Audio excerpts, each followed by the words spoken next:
Praise road હું Stanley Macwan મારી YouTube channel Gujarati Bible સ્ટડીમાં તમારું સ્વાગત છે।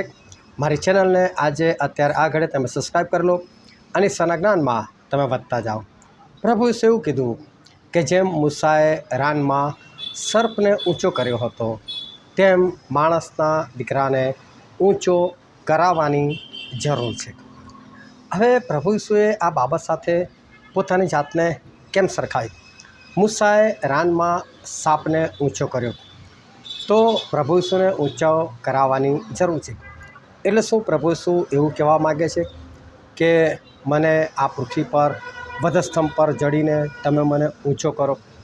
કારણ કે મૂસાએ તો પિત્તળનો સાપ બનાવેલો, એટલે કે જીવતો સાપ નહોતો, એ તો મરેલો સાપ હતો પિત્તળનો, અને એને ઊંચો કરવામાં આવેલો હતો અને આખી ઇઝરાયલ પ્રજા એને જોઈ શકે એ રીતે એને ઊંચો કરવામાં આવેલો હતો। હવે પ્રભુ ઈસુ કહે છે કે એમ જ મને ઊંચો કરાવવાની જરૂર છે। તો પ્રભુ ઈસુ એવું કહેવા માગે છે કે મને પણ વધસ્તંભે જોડી દો અને મને પણ એ રીતે ઊંચો કરો, કે પ્રભુ ઈસુ એવું ચાહે છે કે લોકો મને વધસ્તંભ પર મારીને મને ઊંચો કરે? હિબ્રુ 6:4-5-6 એવું લખેલું છે કે જેટલાએ આવનાર યુગના પરાક્રમનો અનુભવ કર્યો, પવિત્ર આત્માના ભાગીદાર થયા, પ્રભુ ઈસુને જીવન સમર્પિત કર્યું, વિશ્વાસી જે લોકો છે, આત્મિક લોકો છે, એવા લોકોની વાત કરે છે। એવા લોકો જો ફરી કે જે જાણીને પાપ કરે તો તે લોકો પ્રભુ ઈસુ ખ્રિસ્તને ફરીથી વધસ્તંભે ચડે છે અને તેનું ખુલ્લી રીતે તેનું અપમાન કરે છે। તો એનો મતલબ પ્રભુ ઈસુને જો કોઈ વધસ્તંભ પર ઊંચો કરે એટલે કે મારી નાખે, એને તો સ્વર્ગ જ નથી મળવાનું।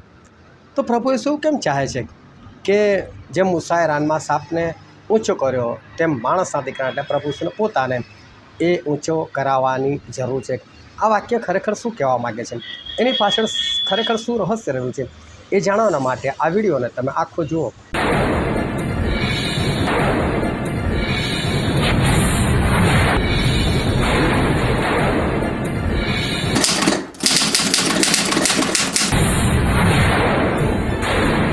આજે છે તારીખ 30 ઓગસ્ટ 2025 અને રોજે રોજ વોટ્સએપ પર 10 પ્રશ્નો પૂછવામાં આવે છે, 4 ઓપ્શન આપવામાં આવે છે ABCD, અને તમારે બાઇબલના 4 અધ્યાયમાંથી એના જવાબ આપવાના હોય છે। કયો ઓપ્શન સાચો એ લખવાનો હોય છે અને સાથે સાથે બાઇબલના કયા અધ્યાયને કઈ કલમમાં છે એ તમારે લખવાનું હોય છે। અને આ રીતે એક બાઇબલ વાંચન લોકોનું વધે છે અને લોકો આત્મિકતા તરફ વધે છે, લોકોનું જ્ઞાન વધે છે અને લોકો બાઇબલ વાંચવા તરફ પ્રેરાય છે। સાથે સાથે આ સ્પર્ધા હોવાથી એક એવું પણ થાય છે કે લાવો હું પહેલો નંબર લઈ જાઉં, હું આગળ આવું, એ પણ છે।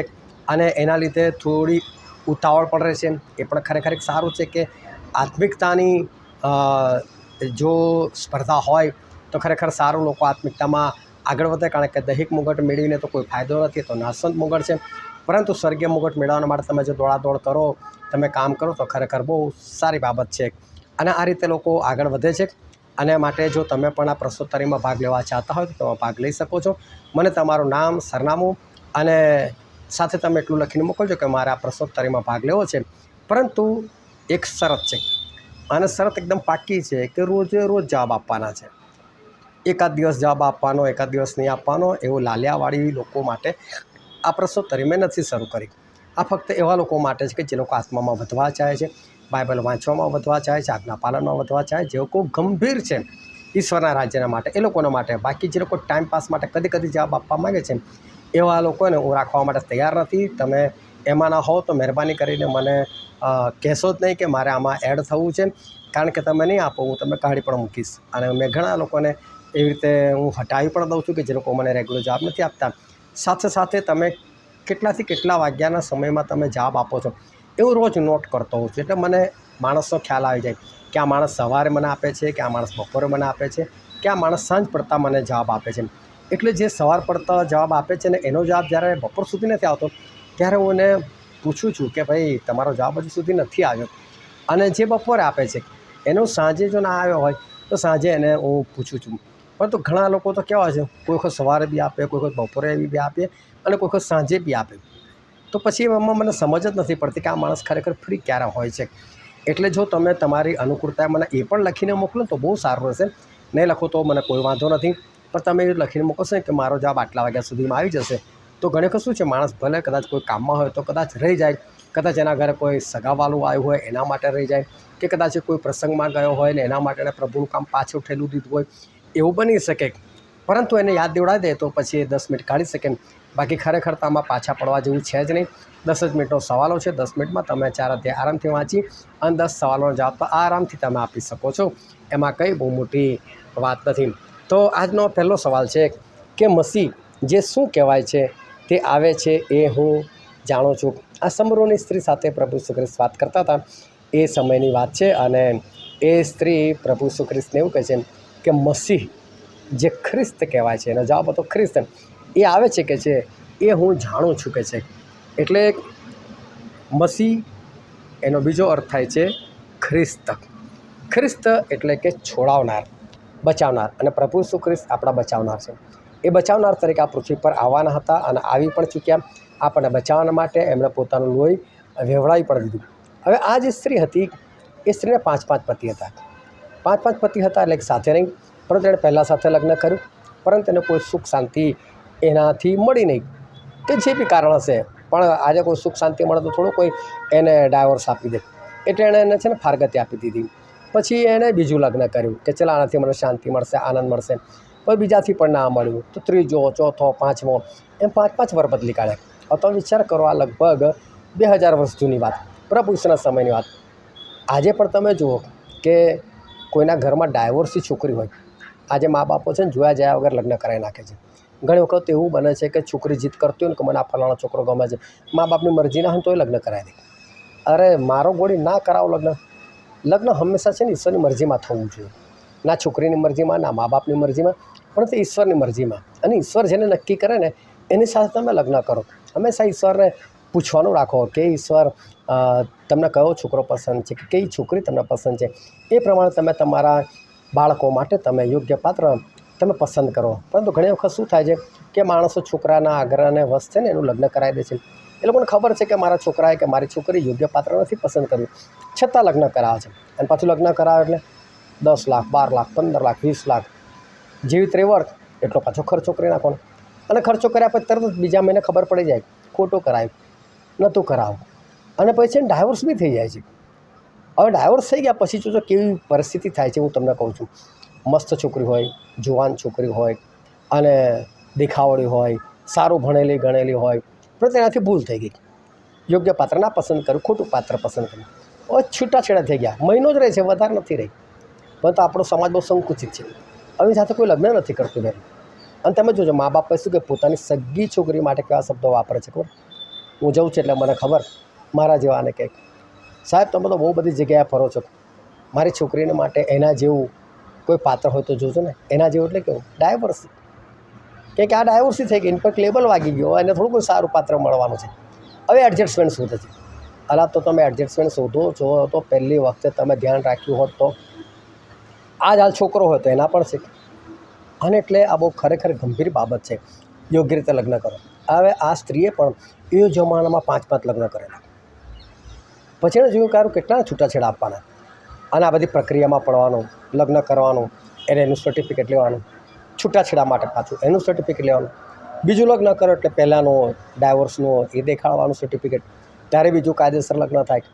કે આ બધી જફામાં પડવું જ નહીં કીધું.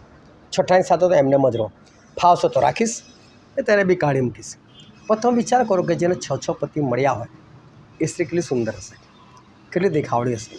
એમને થોડું કહે એની જોડે કોઈ માણસો એક પછી એક લગ્ન કરવા માટે તૈયાર થાય. પરંતુ આ સ્ત્રીની પાછળ 6 પુરુષો ગાંડા થયેલા, 6ઠ્ઠા પુરુષ બી એની સાથે રહેવા માટે તૈયાર થઈ ગયેલો. એમને સમાજમાં ઇજ્જત શું. પરંતુ આ સ્ત્રી દેખાતી હશે એવી ને, પણ આ સ્ત્રી પ્રભુ જ ના ઉઠે છે કે તું કોઈ મસીહ જે ખ્રિસ્ત કહેવાય છે તે આવે છે એ હું જાણું છું. હવે એનો મતલબ આ સ્ત્રી ખ્રિસ્ત વિશે જાણતી હતી કે ખ્રિસ્ત આવનાર છે. હું કહું છું ખ્રિસ્ત આવનાર છે, વાત સાચી છે. અને જ પ્રભુ ઈસુ ખ્રિસ્ત ફરીને એકવાર આપણને લેવાના માટે પણ આવનાર છે. જો પહેલાં જીવ આપવા માટે આવ્યા, પહેલાં બચાવવા માટે આવ્યા, ફરી પ્રભુ ઈસુ ખ્રિસ્ત નથી આવવાના.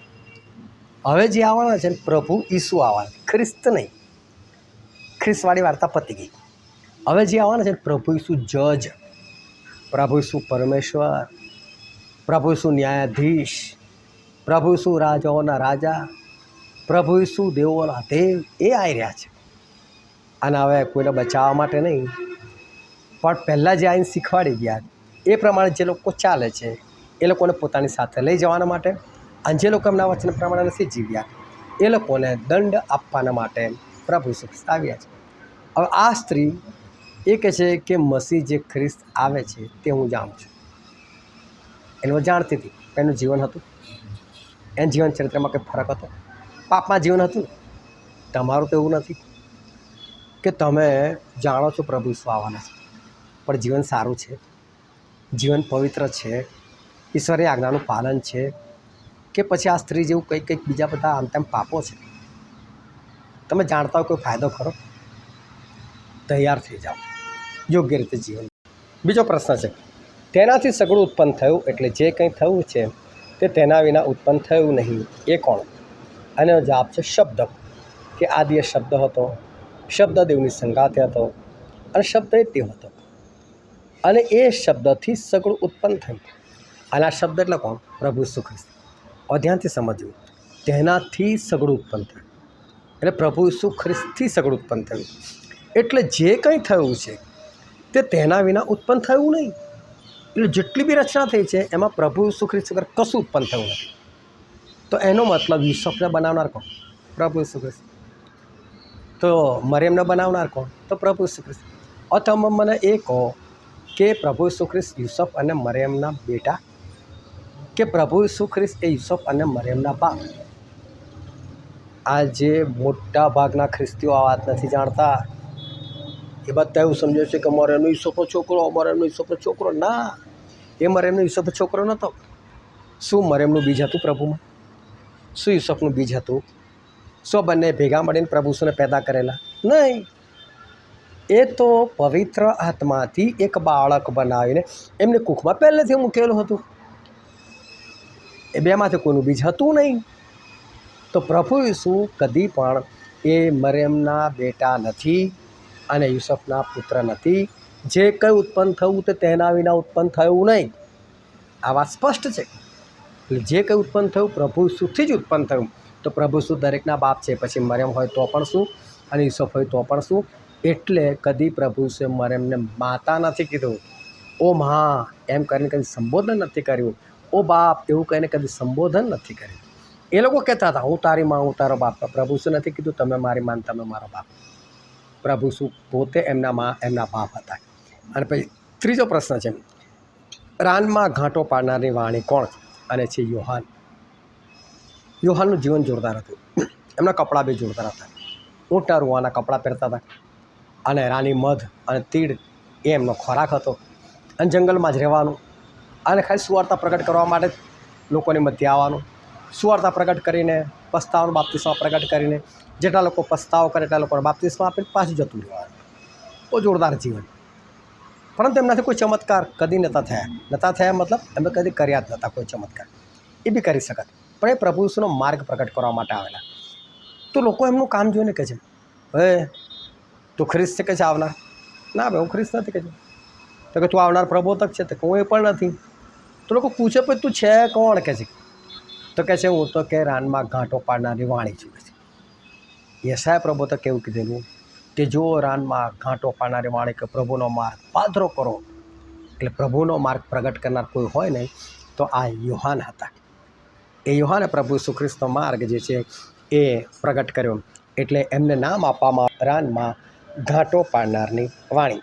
ચોથો સવાલ છે, ઈસુનો સૌ પ્રથમ ચમત્કાર કયો? અને એમાં 4 ઓપ્શન હતા. એમાં પહેલું તો કાનામાં પાણીનો દ્રાક્ષરસ બનાવો, 38 વર્ષથી માદાને સાજો કરો. ત્રીજો ઓપ્શન હતો ખબર નહીં, અને ચોથો હતો આંધળાને દેખતો કરો. ખરો જવાબ છે સી, ખબર નહીં. પણ મોટાભાગના લોકો એ જવાબ શું આપે કે કાનામાં પાણીનો દ્રાક્ષરસ બનાવો. કારણ કે બાઇબલની અંદર લખેલું છે કે ઈસુએ ગાલિલના કાનામાં આવીને આ પ્રથમ ચમત્કાર કર્યો. પણ શબ્દો પકડવાની છે. ગાલિલના કાનામાં આવીને આ પહેલો ચમત્કાર. એટલે કાનામાં પહેલો ચમત્કાર. બાકી પ્રભુ ઈસુના જીવનમાં પહેલો ચમત્કાર નહોતો. પ્રભુ ઈસુને જ્યારે બોલાવવામાં આવેલા ને, ત્યાં લગ્નની અંદર કાના ગામમાં લગ્ન હતું. તો કાના ગામમાં લગ્નમાં બોલાવવામાં આવેલા ત્યારે એવું લખ્યું છે બાઇબલની અંદર કે ઈસુ અને તેના શિષ્યોને પણ તેડવામાં આવ્યા હતા કે નોતર્યા હતા. એટલે પ્રભુ ઈસુના 12 શિષ્યો હતા. તો પ્રભુ ઈસુના 12 શિષ્યો ક્યારે હતા? તો જો પ્રભુ ઈસુના શિષ્ય પિત્તર, યોહાન, યાકૂબ, આંદ્રિયા ક્યારે બને છે? જ્યારે પ્રભુ ઈસુ સમુદ્ર કિનારે જાય છે. લુકની લખેલી સુવાર્તા 5મો અધ્યાય. જો તમે એ વખત તમારી સાથે પ્રશ્નોત્તરીમાં જોડાયેલા હશો, તમને એ વસ્તુ સાંભળવા મળ્યું હશે, સમજવા મળ્યું હશે કે ત્યાં પ્રભુ ઈસુ ખ્રિસ્ત ગયા અને પ્રભુ ઈસુ ખ્રિસ્ત જઈને ત્યાં જઈને એ લોકોના માટે ચમત્કાર કરે છે કે પિત્તર, માછલી નથી આવી? તો કે ના, નથી આવી. તો કે ઊંડા પાણીમાં ઝાડ નાખ, અને ઊંડા પાણીમાં ઝાડ નાખે છે અને ત્યારે પુષ્કળ માછલી એ ત્યાં આવે છે. અને પુષ્કળ માછલીઓ આવે છે. એ ચમત્કાર ત્યાં થયેલો હતો. એ ચમત્કાર જોઈને તો પિત્તર, યોહાન, યાકૂબ, આંદ્રિયા એમના શિષ્યો બનેલા હતા. તો પછી એ તો કાના ગામની પહેલેની વાત હોય, કેમ કે અહીંયા તો બધા શિષ્યો હાજર છે. એનો મતલબ કાના ગામનો જે લગ્ન પ્રસંગ અને એમાં જે પાણીનો દ્રાક્ષારસ બનાવ્યો એ પ્રભુ ઈસુ ખ્રિસ્તનો પ્રથમ ચમત્કાર નહોતો. પ્રથમ ચમત્કાર તો કોઈ બીજો હતો, પરંતુ કાના ગામમાં પહેલો ચમત્કાર. પણ મારો પ્રશ્ન શું હતો કે પ્રભુ ઈસુ પ્રથમ ચમત્કાર કયો કર્યો? એટલે પ્રથમ ચમત્કાર એ કાના ગામનું લગ્ન ના આવે. પરંતુ ઘણી વખત આપણે સમજવામાં ભૂલ કરે છે. પરંતુ કોઈ વાંધો નહીં, આવી રીતે તમે બની રહેશો તો નવી નવી વાતો અને સત્ય વાતો તમને જાણવા મળશે. પછીનો સવાલ હતો, જેમ મૂસાએ રાનમાં સર્પને ઊંચો કર્યો તેમ કોને ઊંચો કરવાની જરૂર છે? અને આ પ્રશ્નના જવાબમાં પણ લોકો માર ખાઈ ગયા, કારણ કે જે પ્રશ્ન હતો એ તો બાઇબલમાં જે લખાણ લખ્યું છે એવું છે કે જેમ મૂસાએ રાનમાં સર્પને ઊંચો કર્યો તેમ કોને ઊંચો કરાવવાની જરૂર છે? કરવાની જરૂર નથી, કરાવવાની જરૂર છે. એટલે પ્રભુ ઈસુ પોતે પોતાને ઊંચો કરાવે છે. તમે પ્રભુ ઈસુને ઊંચો નથી કરી શકતા. અને એનો જવાબ હતો કોઈને નહીં. પરંતુ ખરેખર તો પ્રભુ ઈસુ પોતે પોતાની જાતને તમારા દ્વારા ઊંચો કરાવે. હવે ખરેખર આ વચન છે ને બહુ ઊંડું છે, બહુ ઊંડું છે. અને આ વચન ખરેખર શું કહેવા માગે છે તમે સમજો કે ઇઝરાયલ પુત્રો એકવાર પાપ કર્યું, અને પાપ કર્યું તો ઈશ્વરે છે ને એ લોકોની મધ્ય આજ્ઞા સર્પ મોકલ્યા. આજ્ઞા સર્પ મોકલે ને તો આજ્ઞા સર્પ જેને બી કરડે ને ઓન ધ સ્પોટ મરી જાય. કરડે એટલે મરી જાય. બહુ લોકોને કરડી ગયા, આ લોકો મરવા લાગ્યા એના ઝેરથી. તો મૂસા ઈશ્વર પાસે કહો, ઈશ્વર ના આ લોકોનો બચાવ કોઈ કરો. તો ઈશ્વર કંઈક કામ કરતા દીધું. તું કહે છે કે પિત્તળનો સાપ બનાય, એ આજ્ઞા સર્પ જેવા છે ને એવો તું કહે છે કે એક પિત્તળનો સાપ બનાવી દેજો અને સાપને તું ઊંચો કર કે છે. અને જેટલાને સાપ કરડ્યો હશે અને જેટલાને સાપ કરડ્યો છે એ લોકો આ તારાવાળા સાપને જોશે તો કંઈ બચી જશે, ઝેરનું ઓટોમેટિક ઉતરી જશે. એનો મતલબ મૂસાનો જે સાપ હતો ને એ સાપથી લોકોનું ઝેર ઉતરી જવાનું. મૂસા જે સાપ ઊંચો કરવાના હતા એનાથી લોકોને જીવન મળવાનું હતું. હવે તમે વિચાર કરો કે ઇઝરાયલ પુત્રો કેટલા હતા. હું તમને કહું, ઇઝરાયલ પુત્રો એમની ગણતરી હતી લગભગ 35 થી 40 લાખ લોકો. 35 થી 40 લાખ લોકો એટલે હું આજે વડોદરામાં રહું છું તો હું તમને કહું કે વડોદરાની વસ્તી લગભગ એટલી હશે, 35 થી 40 લાખ. હવે કોઈ સાપ આવી તો ઊંચો કરવો છે કે આખા વડોદરાવાસીઓને દેખાય, તો તમે વિચાર કરો એને જમીનથી કેટલા ફૂટ ઊંચો લઈ જવો પડશે મારે? શું 10-12 ફૂટનું ઊંચા આખા વડોદરાવાસી જોઈ શકશે? શું 50 ફૂટે પણ આખા વડોદરાવાસી જોઈ શકે? ના જોઈ શકે. એને મને એવું લાગે છે ત્યાં સુધી કમસે કમ 500 ફૂટની ઊંચાઈ પર તો લઈ જવો પડે, કમસે કમ 500 ફૂટની ઊંચાઈ પર. પછી એની સાઇઝ બી એટલી મોટી મારે બનાવવી પડે. હવે વિચાર કરો 500 ફૂટની ઊંચાઈ લઈ જવા માટે એ એટલું મોટું બંબુ કઈ રીતે બનાવવાનું? એટલો સળિયો કે પછી એટલા લાકડા 500 ફૂટના લાવવાના ક્યાંથી? એટલો મોટો સાપ બનાવવાનો કઈથી? તમે વિચાર કરો, આ નાની મોટી વસ્તુ નથી. આ સાપને ઊંચો કરવાની વાત હતી ને એ બહુ જ મોટી વાત હતી અને બહુ ભયંકર વાત હતી. પરંતુ મૂસા કામ કરે છે. હવે આ લોકો જ્યાં જ્યાં ફરતા હતા ને ત્યાં બધા પહાડી પ્રદેશ હતો, અને પહાડી પ્રદેશ હતો એટલે મૂસા જે છે ને એ પહાડ પર ચડી ગયા હશે અને જે ઊંચો પહાડ કે જે ચારે બાજુથી લોકો જોઈ શકતા હશે ને અને ત્યાં જઈને સાપને ઊંચો કર્યો હશે. પરંતુ પ્રભુએ શું કહે છે કે જેમ મૂસાએ રાનમાં સાપને ઊંચો કર્યો, તો મૂસાએ કેમ સાપને ઊંચો કર્યો? કે જેને ઊંચો કર્યો છે એને લોકો જુએ અને લોકોને જીવન મળે. તો એ રીતે પ્રભુ ઈસુને ઊંચો કરાવવાની જરૂર છે. એટલે પ્રભુ ઈસુને આપણે શું કરવા? ઊંચે કરવાની જરૂર. પણ તમે તમારે તે કંઈ પ્રભુ ઈસુને ના ઊંચા કરી શકો. પ્રભુ ઈસુ તમારા દ્વારા પોતાને ઊંચો કરાવે ને તો જ. એનું કારણ છે કે આજે ખ્રિસ્તીઓ, એક ભાઈની હું વાત કરું કે હું જે મેથોડિસ્ટ ચર્ચનો સભ્ય છું ત્યાં આગળ ચર્ચ મેઇન રોડ પર જ છે અને એની બરાબર સામે એક ગલ્લો છે. એક ભાઈ છે ને ત્યાં ઊભો રહે, એ ગલ્લાએ સિગરેટ પીતો હોય, અને પછી જેવું આ બાજુ ચર્ચમાં પ્રભુ ભોજન શરૂ થાય ને, કેમ કે ત્યાં અવાજ આવતો હોય એટલે સિગરેટ ફેંકે, અને જો સિગરેટ અડધી પડધી પીવાઈ ગઈ તો ફેંકી દે, બાકી એક બે દમ માર્યા હોય તો પાછું હોલવીને પાછું ખિસ્સા મૂકીને આવે, અંદોડે સીધું આગળ પ્રભુ ભોજન લેવા માટે. અને જેવું પ્રભુ ભોજન પતે એટલે ફરી પાછ જાય ને ફરી પાછ પછી સિગરેટ સળગાવી દે. હવે વિચાર કરો, આ એવું કહે કે પ્રભુ રાજાઓના રાજા છે, જોવાનું દેવ છે, પેલો ગલ્લાવાળો શું કહે, તું બેસ તારા દેવની મારે આગળ વાત નહીં કરે, તારા દેવ તું સિગરેટ પીવે છે, કે ક્યાં સિગરેટ પીવે છે? તો પહેલાં તો એવું જ લાગે ને કે આ એના દેવની વાત કરતો એના દેવ એના જેવો જ હશે. તમે દારૂ પીતા હોય તો તમે પ્રભુની વાત કરો. તો એક બેને મને કીધું કે આ મારો પતિ બહુ દારૂ પીવે છે. મેં આ પતિને પૂછ્યું તો કે ના, આ તો જૂઠું બોલે છે, કે હું દારૂ નથી પીતો. મેં કીધું તમારી સામે બોલે છું, કંઈથી માનું કે જૂઠું બોલે છે? તો કે મારા 4-5 મિત્રો છે ને, એ લોકોને પ્રભુની વાત કરવા માટે જાઉં છું, તો કોઈ દારૂ પીને તો જોડે હું પીવું, એટલે કે લોકોની જોડે બેસીને પછી મારાથી પ્રભુની વાત થાય ને. મેં કહું ભાઈ બંધ કરો, આ સુવાર્તા તમારી કોઈ કામની નહીં. આ રીતે સુવાર્તા પ્રગટ ના થાય. તમારા દોસ્તોના નામ મને આપો, એમની પાસે જવું. પણ મેં કહી પહેલાં તમે દારૂ તમને તો ટેવ છે જ નહીં ને, તમે લોકોના માટે પીવો છો ને? તો કે હા. મેં કહું આવતા અઠવાડિયે હું તમને મળું છું. બીજા અઠવાડિયે મળ્યો. મેં કેવું ભાઈ દારૂ? તો કે ના, મને તો આદત પડી ગઈ છે. હવે વિચાર કરો, પેલા દારૂને કેમ ના સુધરે? આ જ ભાઈને આદત છે. તો અને આને તો એવું લાગે છે કે હું પ્રભુને પ્રગટ કરું છું, હું પ્રભુને ઊંચા કરું છું. પ્રભુ આવી રીતે ઊંચા થાય. પ્રભુને તમે ત્યારે ઊંચા કરી શકો જ્યારે તમે પ્રભુ જેવા બનો. તમે પ્રભુ જેવા થાવ તો પ્રભુ જેવા તમને કોણ બનાવે? પ્રભુ જ બનાવે. એટલે કહે છે કે માણસ દીકરાને ઊંચા કરાવવાની જરૂર છે. પ્રભુ પોતે તમારી અંદર આવે, પ્રભુ પોતે તમારી અંદર વસે, ત્યાં તમે પ્રભુને ઊંચા કરી શકો. અને જ્યાં તમે પ્રભુને ઊંચા કરી શકો ને, તારે લોકો આમ જોવે આટલા ઊંચા પ્રભુ, અને તારે એમની તરફ જોઈને લોકો જીવન પ્રાપ્ત કરે. કારણ કે દુનિયામાં ઘણા બધા લોકો છે. શું કામ કોઈ તમારા જ દેવને માને? શું કામ લોકો પ્રભુ ઈસુને જ માને? તો એના માટે પ્રભુ ઈસુને તમારે સૌથી ઊંચાઈ પર લઈ જવાની જરૂર છે. એ તમારી તાકાતની બહારની વસ્તુ છે. એ પવિત્ર આત્મા થકી ઈશ્વર જ તમારા જીવનથી કાર્ય કરાવે. બાકી તમે પોતે તમારી યોજના અને મરજીમાં તમે આ કામ કદી ના કરી શકો. યાદ રાખજો.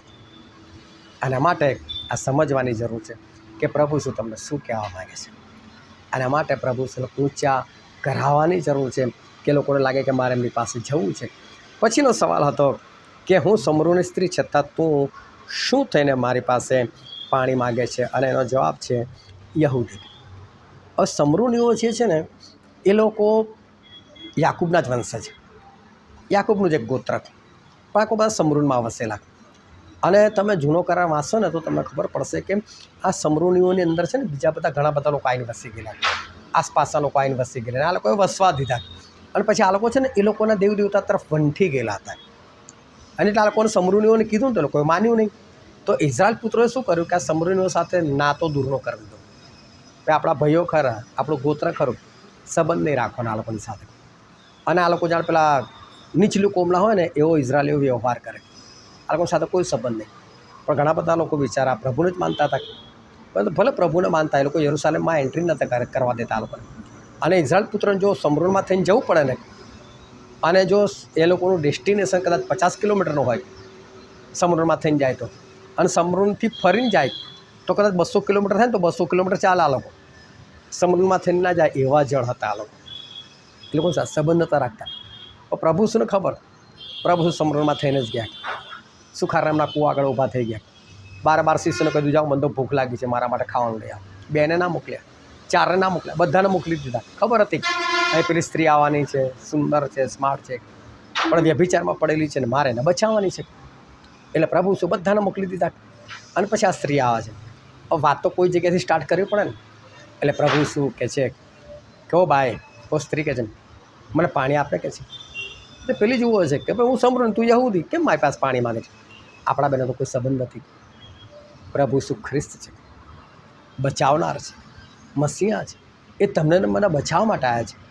આજે આ સમરૂની સ્ત્રી જેવું તમારું તો નથી કે પ્રભુ શું તમે કહી શકો કે તારે ને મારો તો કોઈ સંબંધ નથી, મારી પાસે કેમ પાણી માગે છે? એવું તો નથી કે તમારો પ્રભુ શું કોઈ સંબંધ જ નથી. બાહ્ય રીતે ભલો ને તો મારો દેવ એ નહીં. તમે એ રીતે પ્રભુ શુની સાથે રહો છો, એમનું કહેલું કરો છો, એમની આજ્ઞા પાલન કરો છો. ખરેખર તમારો પ્રભુ સાથે સંબંધ છે. એ ખ્રિસ્તો છે, એ બચાવનાર તો છે, તમને બચાવવા માટે જ આવ્યા છે. હું તમને કહું છું કે તમારે એવો સંબંધ છે. એ સંબંધ હોવો બહુ જરૂરી છે. અને માટે તમે પ્રભુ સાથે સંબંધ કેળવો. એના પછીનો જે સવાલ છે એ સવાલ છે, એટલામાં તેના શિષ્યો આવ્યા અને કેમ તેઓ આશ્ચર્ય પામ્યા? અને એનો જવાબ હતો કે સ્ત્રીની સાથે તે વાત કરતો હતો માટે. પ્રભુ ઈસુ તો પેલા શિષ્યોને મોકલી દીધેલા, જાઓ તમે મારા માટે ખાવાનું લે આવો, મને તો બહુ ભૂખ લાગી છે. 12 શિષ્યો જતા રહ્યા. આવી ઘટના કદી નથી બની. શિષ્યોને કદાચ પ્રસવ બી થયો છે, આપણે 12 જણને કેમ ખાવાનું લેવા મોકલે છે, પણ કદી 12 તો મોકલતા નથી. 2 જણને મોકલે છે કે 4 જણને મોકલે. આજે આપણે 12 કેમ મોકલે? અને પછી જ્યારે કોઈ પાછા આવ્યા ત્યાં તો કુવા પર પ્રભુ ઈસુ એકલા અને પેલી સ્ત્રી એકલી. પાછી પેલી જુવાન, પ્રભુ ઈસુ બી જુવાન, ઉપરથી પેલી ખૂબસૂરત, પ્રભુ ઈસુ બી સુંદર, અને બંને પાછા વાતો કરે છે. અને શિષ્યો આવીને જોઈ ગયા. બોલો, શિષ્યો પ્રભુ ઈસુ નથી ઓળખતા? એમ નથી ખબર કે અમારો ગુરુ છે, આમને શું શીખવાડે છે નથી ખબર? બોલો, એ લોકો પણ આશ્ચર્યચકિત થઈ ગયા. ઈસુ કેમ આ સ્ત્રીની જોડે વાત કરતા હશે? આજે છે ને આ હૃદય છે ને સૌથી કપટી છે એવું બાઇબલ કહે છે. માણસને વિચાર જ જુટ્ટા આવે, બહુ ભૂંડા વિચાર આવે. છોકરી રોજ કોલેજ જતી હોય અને એના ઘરથી એની સોસાયટીમાંથી સવારે 7 વાગે નીકળતી હોય. કોઈ દિવસ એનું લેક્ચર કદાચ મોડું હોય અને 8 વાગે નીકળી. માં 10 રોજ 7 વાગે નીકળતી હતી ને આજે કેમ 8 વાગે? કંઈ ગરબડ છે. આજે ગુલ્લી મારવાની લાગે છે, કોઈ જોડે ફરવા જવાની લાગે છે, અને એકબીજાને પાછી આવે તો પીછો કરી આવે. ભૂંડા જ વિચાર આવે, સારા વિચાર જ ના આવે. એટલો પતિ નોકરી પરથી આવ્યો નહોતો, રોજ 6 વાગે આવી જાય, આ 7 વાગે ગયેલા. બહુ ટેન્શનમાં આવી ગઈ.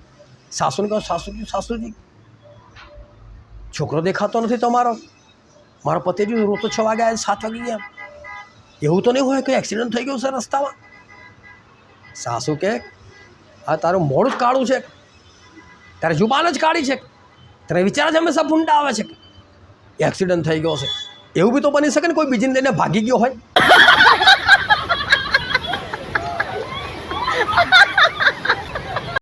તો ભાઈ તારા વિચાર કયા સારા છે? માણસના મનની કલ્પના જ ભૂંડી છે. પ્રભુ હું એ જ વાત કીધેલી કે હું માણસના મનની કલ્પના જ ભૂંડી, વિચાર જ ભૂંડા છે. મારા લોકોને નાશ જ કરો છો, બસ તું તારા માટે વહાણ બનાય.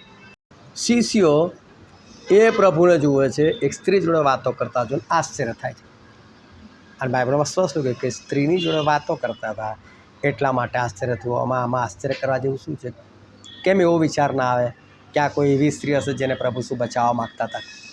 કેમ જોડે કશી બાઇબલની વાતો કરતા હશે? કેમ સ્વર્ગની વાતો કરતા હશે? ના એવો વિચાર આવે, ભૂંડા જ વિચાર.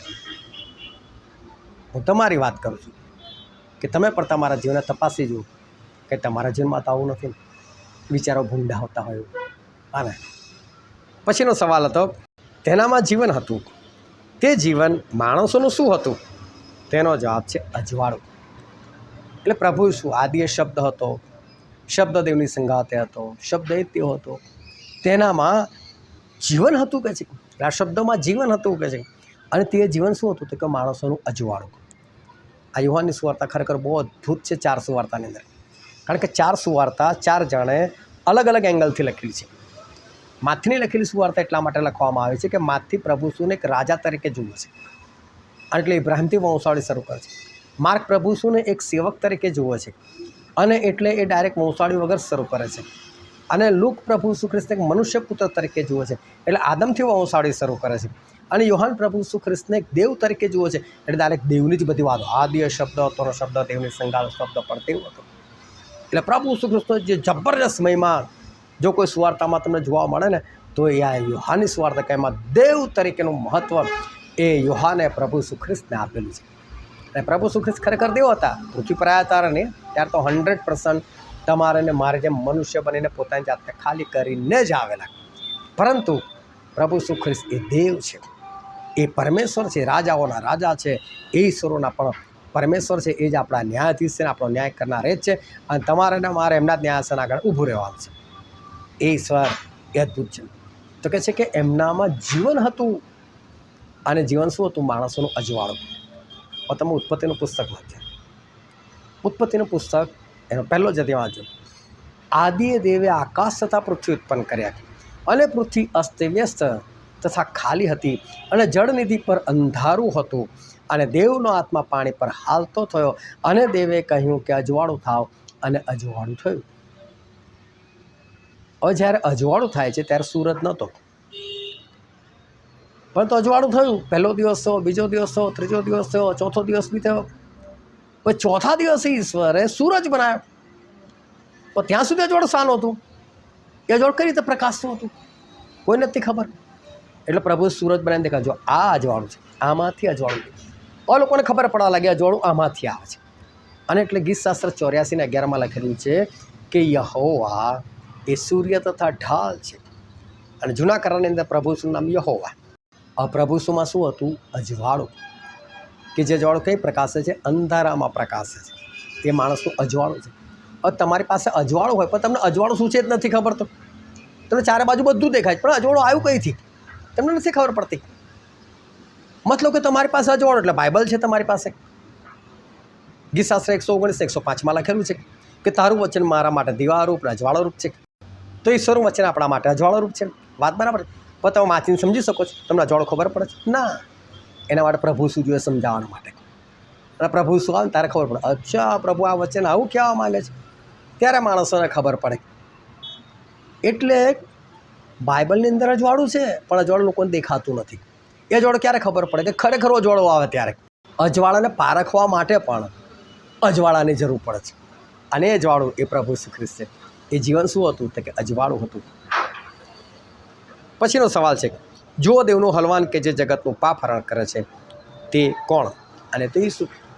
એટલે યોહાન એમના શિષ્યોની સાથે ઊભા રહેલા હતા અને પ્રભુ શું ત્યાંથી કંઈથી પસાર થતા હતા. તો યોહાન એકદમ બોલ્યો, જો દેવનું હલવાન જે જગતનું પાપ હરણ કરે છે. હલવાન એટલે ઘેટાનું બચ્ચું. જે જગતનું પાપ હરણ કરે છે. હરણ કરે એટલે ઉઠાવવું. પણ વાક્ય રચના સાંભળવું. જે જગતનું પાપ હરણ કરે છે એટલે જગતનું પાપ ઉઠાવે છે. ઉઠાવી લીધું છે એવું નથી કીધું. ઉઠાવશે એવું પણ નથી કીધું. ઉઠાવે છે. ગ્રામરની ભાષામાં હું તમને કહું તો વચન એવું કહેવા માગે છે ચાલુ વર્તમાન કાળ. એટલે આજે બી આ કામ ચાલુ છે.